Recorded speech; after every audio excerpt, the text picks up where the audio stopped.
बिस्मिल्लाहिर्रहमानिर्रहीम अस्सलाम वालेकुम। आज जो है वो हम bank reconciliation statement cash book and bank reconciliation statement जो है वो अकाउंटिंग पार्ट 1 का चैप्टर जो है वो स्टार्ट करने जा रहे हैं। बैंक रिकॉन्सिलेशन स्टेटमेंट और कैश बुक क्या होती है, थोड़ा सा इसके बारे में इंट्रोडक्शन जो है वो हम लेते हैं।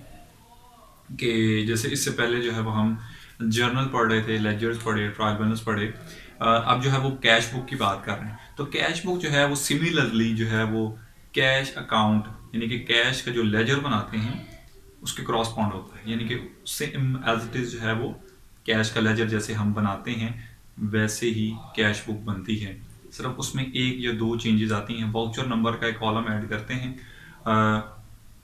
जो कि कैश के लेजर्स में नहीं होता नॉर्मली, और वैसे भी नहीं बनता।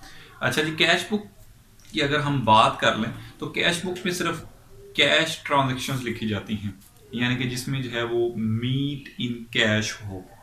मिसाल के तौर पर हम कह सकते हैं कि Ali purchase goods from Zahid on cash, तो ये ट्रांजैक्शन जो है वो कैश बुक में आएगी। जिसमें कैश की एंट्री आएगी वो ट्रांजैक्शन जो है वो कैश बुक में लिखी जाएगी। जैसे अगर हम आम रूटीन में बात करें तो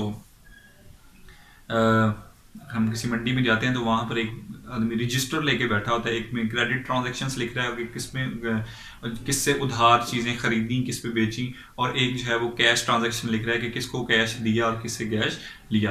तो वो जो है वो कैश बुक होती है। ठीक है जी। उसके बाद जो है वो अगर बैंक रिकॉन्सिलेशन स्टेटमेंट की बात करें तो बैंक रिकॉन्सिलेशन स्टेटमेंट समझने से पहले हमें पता होना चाहिए एक कॉन्सेप्ट यूज होता है पासबुक का। कैश बुक जो है वो कस्टमर बनाता है या अकाउंटेंट बनाता है या कोई बिजनेस ओनर बनाता है, और पासबुक जो है वो आपका बैंक मेंटेन करता है। हम एग्जांपल लेते हैं, एक कैश बुक एक बिजनेस ओनर मेंटेन कर रहा है और इसका ही एक अकाउंट है बैंक के अंदर, तो बैंक जो है वो पासबुक मेंटेन करता है।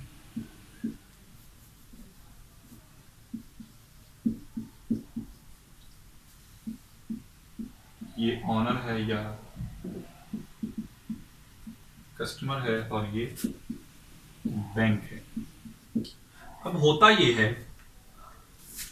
कि ऑनर जो भी कैश ट्रांजैक्शन करता है वो कैश बुक में लिखता है। मिसाल के तौर पर जब साल शुरू हुआ तो इसके पास 10,000 कैश पड़ा था, वो इसके बैंक में था, लिख दिया। दोनों का बैलेंस जो है वो 10,000 सेम है।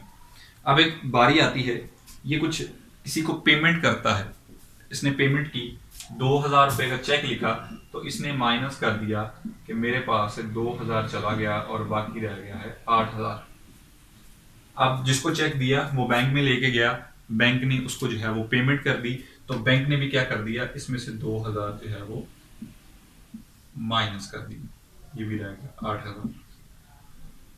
ठीक है, यहां तक समझ आती है। इसके बाद क्या होता है, हम थोड़ा सा इसको आगे लेके चलते हैं। इसके पास जो है वो 4,000 रुपये का चेक आता है, ये अपने बैंक में जमा करवाता है, ये अपने आप ऐड कर लेता है कि मेरे पास जो है वो 12,000 रुपये इस टाइम मौजूद हैं। 4,000 जमा कर लिए, बैंक भी क्या करता है, डेबिट क्रेडिट कर देता है इसके अकाउंट में 4,000। अब ये 12,000 जो है बैलेंस शो कर रहा है।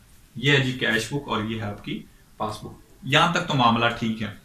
अब कुछ सिचुएशंस में ऐसा होता है कि इसने अपने कस्टमर को चेक दिया 5,000 रुपए का पेमेंट के लिए, इसने चेक लिख कर दिया, तो इसने जो है वो 5,000 रुपया इसमें से काट के लिख दिया, कहता है जी आप मेरे पास जो है वो 7,000 रुपया बैलेंस बचा है। लेकिन क्या होता है कि जिसको चेक दिया था, जो क्रेडिटर था जिसको पेमेंट करनी थी, उसने अभी तक बैंक में प्रेजेंट नहीं किया, तो बैंक में ना प्रेजेंट करने की वजह से बैंक ने अभी उसको माइनस नहीं किया। बैंक जो है वो उसी डेट पे जो है वो 12,000 बैलेंस शो कर रहा है।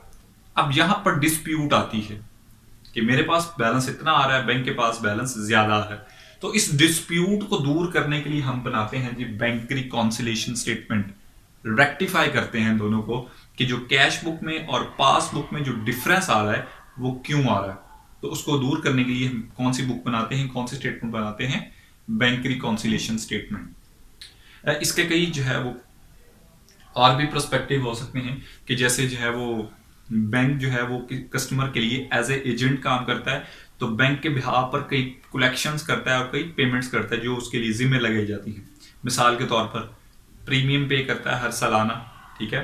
फिर बैंक जो है वो अपने चार्जेस कलेक्ट करता है, तो वो बैंक ऑनर को या कस्टमर को बताए बगैर उसके अकाउंट से डिडक्ट कर लेता है, जो कि ऑनर को पता नहीं चलता।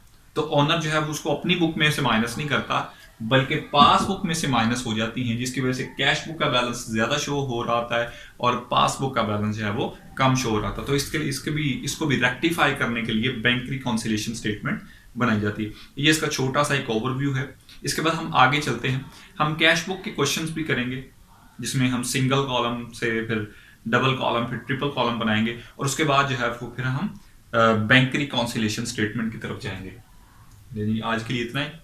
अब नेक्स्ट लेक्चर जो है वो हम इसके बाद जो वीडियो आएगी, नेक्स्ट लेक्चर में हम देखेंगे कि कौन कौन सी ऐसी टर्म्स हैं या स्टेटमेंट्स हैं जो कि बैंक रिकॉन्सिलिएशन स्टेटमेंट में आएंगी, जो हमें याद करनी पड़ेंगी, थोड़ा सा मेमोराइज करनी पड़ेंगी कि किसको डेबिट करना है किसको क्रेडिट करना है। वो मैं पिक्चर भी आपके साथ शेयर कर दूंगा, उसके साथ जो है उसको आप जो है वो मेमोराइज कर लें, याद कर लें, ठीक है, ताकि हम नेक्स्ट लेक्चर में उसको अप्लाई कर सकें। Thank you so much.